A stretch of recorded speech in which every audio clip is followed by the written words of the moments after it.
ফালাকাটা পৌরসভার ২ নং ওয়ার্ডের চুয়াখোলা এলাকায় রাস্তার দুপাশের ঝোপঝাড় জঙ্গল পরিষ্কার করলেন বিজেপি নেতা কর্মীরা।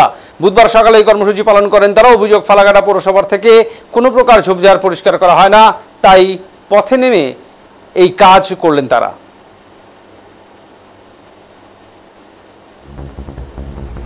আজকে ভারতবর্ষের প্রধানমন্ত্রীর স্বপ্নের প্রকল্প স্বচ্ছ ভারত অভিযানে অংশগ্রহণ করেছি আমরা বিজেপির 220 নং বুথের সকল সদস্যবৃন্দ। ফালাকাটা পৌরসভার উন্নয়ন এতই উন্নয়ন যে এখানে যে সমস্ত বিজেপি বা অন্যান্য কর্মীগণ আছে তাদের বাড়ির সামনের যে জঙ্গল আছে সেগুলো পৌরসভার দ্বারা কাটা হচ্ছে না। তাই আমরা বিজেপির উদ্যোগ নিয়েছি